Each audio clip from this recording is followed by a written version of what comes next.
Eu estava sentada na terceira fileira do tribunal quando o juiz Dr. Henrique Tavares pausou, removeu os óculos e disse aquelas palavras que ecoariam para sempre na minha memória. Em 20 anos de magistratura, nunca vi tanta maldade. Ele não estava falando de um criminoso comum. Ele estava falando da minha irmã. Da garota que dividiu o quarto comigo por 15 anos, que me ensinou a andar de bicicleta, que chorou no meu colo quando seu casamento desmoronou. Naquele momento, enquanto Letícia era condenada a 12 anos de prisão, eu entendi que nunca conheci de verdade a pessoa que ela se tornou. E o pior? As provas apresentadas naquela sala me fizeram questionar se algum dia realmente a conheci. Se você já enfrentou o dilema de escolher entre proteger alguém que ama ou fazer o que é certo, deixe seu comentário. E se essa história te impactou, não esqueça de curtir e se inscrever no canal, porque o que vou contar a seguir vai muito além de um julgamento. Vai até o coração partido de uma família que nunca mais será a mesma. Mas para entender como chegamos até aquele tribunal, preciso voltar 6 meses, para a madrugada que dividiu minha vida em antes e depois. Meu nome é Mariana Souza. Tenho 32 anos e trabalho como advogada criminalista em São Paulo. Minha rotina sempre foi intensa. Casos complexos, clientes desesperados, noites em claro revisando processos. Mas nada, absolutamente nada, me preparou para o telefonema que recebi às 3 horas da manhã de uma terça-feira chuvosa de abril. Era minha mãe. A voz dela estava irreconhecível, engasgada entre soluços e palavras cortadas.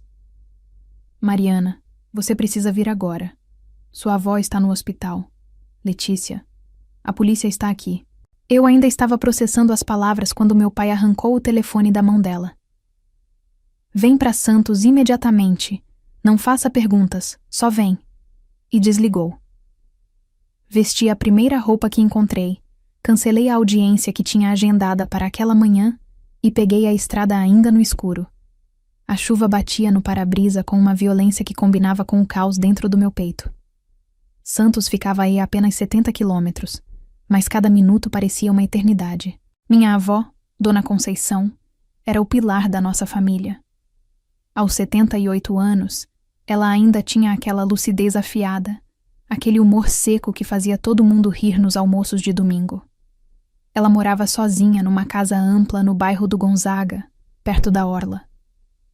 Bem, sozinha não. Há 8 meses, minha irmã Letícia tinha se mudado para lá. Letícia, 3 anos mais nova que eu, tinha passado por um divórcio devastador. O ex-marido, Ricardo, era um homem controlador que a isolou de todos nós durante os 5 anos de casamento. Quando ela finalmente conseguiu sair daquele relacionamento, estava quebrada emocionalmente e financeiramente. Vovó Conceição abriu as portas sem hesitar. Família cuida de família, ela dizia. Na época, achei que era a melhor solução. Letícia teria um teto e a avó teria companhia. Mas enquanto eu dirigia naquela madrugada, com o estômago revirado de ansiedade, uma memória me atingiu como um soco. Na última vez que visitei Santos, há 3 semanas, a avó parecia diferente. Mais quieta, mais magra, os olhos fundos. Quando perguntei se estava tudo bem, Letícia respondeu por ela. Está tudo ótimo, Mariana. Vovó só está cansada. Você sabe como é, a idade. Eu acreditei. Deus me perdoe. Eu simplesmente acreditei e voltei para São Paulo, para meus casos, minha vida agitada, meus problemas que agora pareciam tão insignificantes. Cheguei ao hospital às 5:30 da manhã. O céu começava a clarear, mas dentro de mim só havia escuridão. O corredor do Hospital Ana Costa estava silencioso. Apenas o som de máquinas médicas e passos apressados de enfermeiros quebravam o silêncio pesado. Encontrei meus pais numa sala de espera, minha mãe destruída, meu pai com o olhar perdido. Antes que eu pudesse perguntar qualquer coisa, uma delegada se aproximou. Você é Mariana Souza? Ela se apresentou como delegada Patrícia Mendes. Preciso conversar com a senhora sobre sua irmã e sua avó. Fomos para uma sala reservada. O que ela me contou nas 2 horas seguintes destroçou completamente minha percepção da realidade. Dona Conceição tinha sido encontrada pela vizinha do lado, Dona Alzira, que estranhava não ver a avó na janela há dias. Quando conseguiu entrar pela porta dos fundos que estava destrancada, encontrou minha avó caída no chão do quarto, desidratada, com sinais de desnutrição severa e hematomas pelo corpo. Os paramédicos estimam que ela estava naquele estado há pelo menos 48 horas, a delegada explicou, com uma expressão que misturava profissionalismo e indignação. Sua irmã estava na casa quando chegamos. Disse que não sabia de nada, que tinha saído para resolver assuntos pessoais. Mas as evidências contavam outra história. A delegada abriu um laptop e me mostrou extratos bancários. Nos últimos 6 meses, a conta de Dona Conceição tinha sido esvaziada sistematicamente. Transferências para a conta de Letícia, saques em dinheiro, pagamentos de dívidas que não pertenciam à minha avó. Mais de R$200 mil tinham desaparecido. Isso é só o começo, a delegada continuou. Ela me mostrou fotos que nunca vou conseguir apagar da memória. A geladeira da casa estava trancada com cadeado. O quarto da avó tinha uma tranca do lado de fora. E o mais perturbador: câmeras de segurança que Letícia tinha instalado para a proteção da vovó capturaram cenas que me fizeram sentir náusea. Nos vídeos, eu vi a minha irmã ignorando os pedidos de comida da avó, empurrando-a com violência quando ela tentava sair do quarto, ministrando medicamentos em quantidades que claramente não eram as prescritas. Numa das gravações, Dona Conceição implorava por água, e Letícia simplesmente fechava a porta e saía. Como advogada criminalista, você já deve ter visto casos de abuso contra idosos, a delegada disse. Mas esse aqui, Mariana, é de uma crueldade calculada. Não foi negligência. Foi tortura. Eu não consegui responder. Minha garganta estava fechada, as lágrimas descendo sem controle. Pedi para ver Letícia. Ela estava numa sala de interrogatório, sentada com os braços cruzados, uma expressão vazia no rosto. Quando me viu, não demonstrou emoção. Nenhum arrependimento, nenhum desespero, nada. Você não entende, Mariana, ela disse com uma voz assustadoramente calma. Você nunca entendeu o que passei. Vovó tinha dinheiro, eu não tinha nada. Ricardo me deixou sem nada. Era justo. Justo? Minha avó saiu num grito que não reconheci. Você trancou nossa avó, a deixou com fome, a machucou. Como isso é justo? Ela apenas desviou o olhar. E naquele momento, olhando para aquela mulher que um dia foi minha irmã, percebi que havia perdido Letícia muito antes daquela madrugada. Talvez no divórcio, talvez antes. Ou talvez eu nunca tenha realmente conhecido quem ela era por baixo da superfície. 4 meses depois, eu estava sentada naquele tribunal, não como advogada, mas como testemunha e familiar.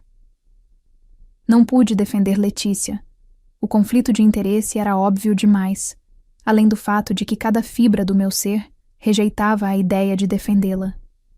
Meus pais contrataram um advogado particular, Dr. Augusto Ferreira, conhecido por casos difíceis. O Fórum de Santos estava lotado naquela manhã de agosto. O caso tinha virado notícia. As pessoas queriam ver a mulher que torturou a própria avó. Eu tentava me manter profissional, mas por dentro estava despedaçada. O promotor, Dr. Carlos Medeiros, era meticuloso. Ele começou chamando a enfermeira que Dona Conceição tinha contratado meses antes de Letícia se mudar para lá. Carla, uma mulher de 50 anos com décadas de experiência, subiu ao banco das testemunhas com os olhos vermelhos. Dona Conceição me ligou há 6 meses dizendo que não precisava mais dos meus serviços. Carla testemunhou. Achei estranho porque ela sempre foi muito cuidadosa com a saúde. 2 semanas depois, ela me ligou chorando, sussurrando para eu não contar a ninguém. Disse que Letícia tinha proibido minhas visitas, que estava sendo controlada. O advogado de defesa tentou contestar, mas Carla tinha mais. Tentei ir até a casa, mas Letícia não me deixou entrar. Disse que eu estava sendo invasiva, que a avó estava confusa por causa da idade. Eu deveria ter insistido mais. Deveria ter chamado a polícia naquele momento. A culpa na voz dela ecoava a minha própria. Quantos sinais ignoramos? Quantas vezes escolhemos acreditar na versão mais confortável? Depois vieram os vizinhos. Dona Alzira, a mulher que salvou minha avó, chorou ao descrever os gritos abafados que ouvia à noite. Eu achava que era a televisão alta, ela disse. Nunca imaginei que era um pedido de socorro. Outro vizinho, seu Antônio, relatou ter visto Letícia saindo da casa em horários estranhos, sempre com bolsas grandes. Uma vez comentei que Dona Conceição não aparecia mais na janela, e ela me disse que a avó estava de repouso. Mas a forma como ela falou, agressiva, me fez sentir que eu não deveria perguntar mais nada. A perícia médica foi apresentada. Dr. Paulo Andrade, legista experiente, detalhou os ferimentos com uma frieza científica que tornava tudo ainda mais horrível. Fraturas antigas não tratadas nas costelas, indicando quedas ou agressão física. Desnutrição severa, classificada como grau 3. Desidratação crítica. Lesões por pressão nos pulsos, sugerindo contenção. A paciente estava a dias de uma falência múltipla de órgãos. O júri ouvia em silêncio sepulcral. Algumas pessoas na plateia choravam abertamente. Mas o momento mais devastador foi quando Dona Conceição, frágil mas insistente em testemunhar, foi levada ao banco. Ela tinha perdido 15 quilos.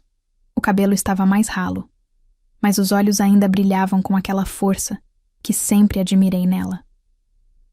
Com a voz trêmula, mas firme, ela contou.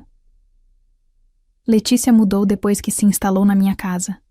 No início era atenciosa, carinhosa.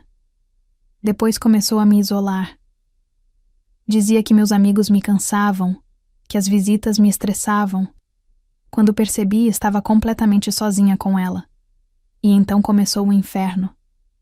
O juiz perguntou se ela queria continuar. Vovó assentiu. Ela me trancava no quarto por dias, dizia que eu era um fardo, que estava gastando o dinheiro dela com bobagens. Implorei para ligar para Mariana, mas ela escondia meu telefone. Uma vez tentei gritar pela janela, e ela me deu remédios que me deixaram tão tonta que não conseguia nem ficar em pé. Minha mãe saiu correndo da sala. Meu pai cobria o rosto com as mãos. E eu? Eu só conseguia olhar para Letícia, que permanecia impassível, como se estivesse assistindo a um filme que não tinha nada a ver com ela. O promotor Dr. Medeiros fez seu discurso final com uma emoção controlada, que tornava cada palavra ainda mais poderosa. Este não é apenas um caso de abuso contra idosos. É um dos casos mais cruéis que já vi em 20 anos de Ministério Público. A ré aproveitou-se da vulnerabilidade de uma mulher de 78 anos, que lhe ofereceu abrigo, amor e confiança.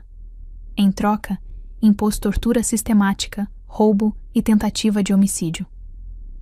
Ele pausou, olhando diretamente para Letícia. A frieza com que os crimes foram cometidos, a premeditação evidente nos vídeos, a total ausência de remorso demonstrada durante todo o processo, tudo isso aponta para uma pessoa perigosa que não pode conviver em sociedade. O advogado de defesa, Dr. Augusto, tentou construir uma narrativa de trauma psicológico causado pelo casamento abusivo. Argumentou que Letícia estava em sofrimento mental agudo, que não tinha capacidade plena de discernimento. Chamou um psiquiatra que tentou diagnosticar transtornos de personalidade. Mas a perícia psiquiátrica oficial, realizada por 3 especialistas independentes, foi clara. A ré demonstra plena capacidade de entender o caráter ilícito de seus atos. Apresenta traços de personalidade narcisista e ausência de empatia, mas não há diagnóstico de transtorno mental que comprometa sua imputabilidade. Ela sabia exatamente o que estava fazendo. Depois de 3 dias de julgamento, chegou o momento da sentença. O juiz Dr. Henrique Tavares, um homem de 60 anos com uma reputação impecável, pediu que todos se levantassem. O silêncio na sala era absoluto. Ele começou revisando os fatos, sua voz firme ecoando pelas paredes. Então, ele fez algo incomum. Removeu os óculos, olhou diretamente para Letícia e disse aquelas palavras que ficaram gravadas na minha alma. Em 20 anos de magistratura, já julguei assassinos, traficantes, estupradores. Vi a escuridão que habita o coração humano. Mas nunca, em toda a minha carreira, vi tanta maldade quanto a demonstrada neste processo. Maldade não pelo ímpeto, não pela paixão, não pelo descontrole. Maldade calculada, fria, aplicada dia após dia sobre uma pessoa indefesa que só ofereceu amor. A sala pareceu tremer. Até os repórteres pararam de escrever. A senhora, Letícia Souza, é condenada a 12 anos de reclusão em regime fechado pelos crimes de tortura, cárcere privado, apropriação indébita e tentativa de homicídio qualificado. Que esta sentença sirva de exemplo de que os mais vulneráveis da nossa sociedade merecem proteção e que quem os maltrata enfrentará todo o peso da lei. A reação foi imediata. Minha mãe desmaiou nos braços de alguém ao lado. Meu pai simplesmente se levantou e saiu da sala sem olhar para trás, os ombros curvados como se carregasse o mundo. Pessoas na plateia aplaudiram, algo raro e inadequado num tribunal, mas que ninguém repreendeu. E Letícia? Quando os oficiais de justiça se aproximaram para levá-la, ela finalmente me olhou. Seus olhos encontraram os meus por um longo momento, e então ela disse, tão baixo que quase não ouvi: "Você nunca me entendeu, Mariana. Ninguém nunca me entendeu." Foram as últimas palavras que ela me dirigiu. Enquanto a levavam, eu permaneci sentada, incapaz de me mover, de processar, de sentir qualquer coisa além de um vazio imenso onde costumava existir uma irmã. Os meses que se seguiram ao julgamento foram os mais difíceis da minha vida. Assumi integralmente os cuidados de Dona Conceição. Ela saiu do hospital após 6 semanas de recuperação intensiva, mas as cicatrizes, físicas e emocionais, permaneceriam para sempre. Aluguei um apartamento em Santos para ficar perto dela, trabalhando remotamente sempre que possível. Minha mãe entrou em depressão profunda, incapaz de processar que uma das filhas tinha torturado a própria mãe. Meu pai se fechou ainda mais, transformando-se numa versão silenciosa e distante dele mesmo. A investigação continuou mesmo após a sentença. O que descobrimos foi ainda mais chocante. Letícia não estava apenas roubando a avó. Ela tinha planos de provocar uma morte natural através de overdose de medicamentos, fazendo parecer que a idade finalmente havia cobrado seu preço. Um notebook encontrado no quarto dela continha pesquisas sobre dosagens letais, sintomas de morte por causas naturais em idosos e até um rascunho de testamento falso. O relacionamento com Ricardo, seu ex-marido, foi investigado como possível fator desencadeante. Descobrimos que ele realmente era abusivo, controlador, que isolou Letícia e destruiu sua autoestima durante anos. Mas como o promotor havia dito, trauma não é licença para torturar. Milhares de pessoas sobrevivem a relacionamentos abusivos e não se tornam monstros. Uma tarde, enquanto preparava o almoço para a avó, ela me chamou para sentar ao lado dela. "Mariana, você não tem culpa", ela disse, segurando minha mão com aquela força surpreendente que ainda mantinha. "Nenhum de nós viu porque ela não queria que víssemos.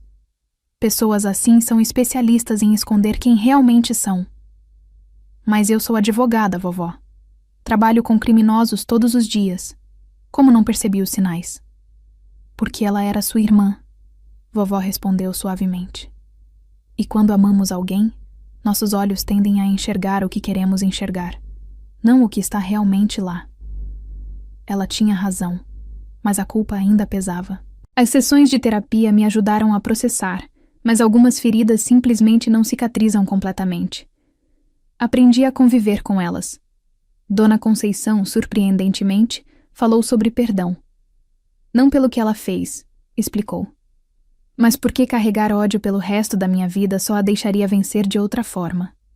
Ela já roubou meses de paz de mim, não vai roubar meus anos restantes." Sua força me inspirava diariamente. Ela voltou a receber amigos, a fazer suas caminhadas pela praia quando o corpo permitia, a viver apesar de tudo. Eu, por outro lado, lutava com fantasmas. Toda vez que passava pela casa onde tudo aconteceu, que agora estava à venda, sentia um aperto no peito. Toda vez que via 2 irmãs rindo juntas na rua, me perguntava onde tudo tinha dado errado. Letícia está cumprindo pena em regime fechado.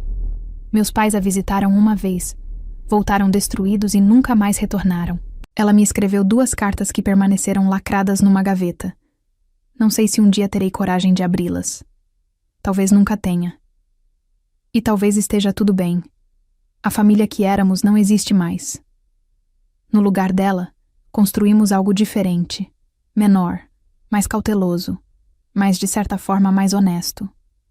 Não fingimos mais que está tudo bem quando não está. Não ignoramos mais sinais porque são inconvenientes de encarar. Hoje, quando olho para Dona Conceição dormindo tranquila na sua cadeira favorita, sol da tarde banhando seu rosto, penso em como a maldade pode habitar onde menos esperamos, em como as pessoas que amamos podem conter abismos que nunca imaginamos existir, e em como a justiça, embora necessária, nunca consegue realmente restaurar o que foi quebrado. O juiz estava certo. Em 20 anos de magistratura, ele nunca tinha visto tanta maldade. E em 32 anos de vida, eu nunca imaginei que encontraria essa maldade dentro da minha própria família. Esta história não tem um final feliz no sentido tradicional. Não há reconciliação mágica ou redenção completa. O que existe é sobrevivência, reconstrução e a dura aceitação de que algumas pessoas, mesmo aquelas que carregam nosso sangue, são capazes de atos inimagináveis. Mas deixo uma pergunta para você que está ouvindo. Se estivesse no meu lugar, teria conseguido denunciar sua própria irmã? Teria tido a coragem de escolher a justiça sobre a lealdade familiar? Até onde vai nossa obrigação de proteger quem amamos quando descobrimos que eles são os verdadeiros vilões? Compartilhe sua opinião nos comentários. Conte se já passou por dilemas familiares impossíveis, se já precisou escolher entre o que é certo e o que é confortável. Sua história importa e pode ajudar alguém que está enfrentando algo parecido agora. Se este relato te impactou, se te fez refletir sobre os limites do perdão e da justiça, não esqueça de se inscrever no canal e ativar o sininho de notificações. Toda semana trago histórias reais que desafiam nossa compreensão sobre família, lealdade e natureza humana. E não deixe de assistir o próximo vídeo recomendado, onde conto a história de uma mulher que descobriu, no dia do próprio casamento, que o noivo mantinha uma segunda família há 5 anos. Como ela reagiu, mudou não apenas sua vida, mas a vida de todos os envolvidos de maneiras que ninguém poderia prever. Até a próxima história.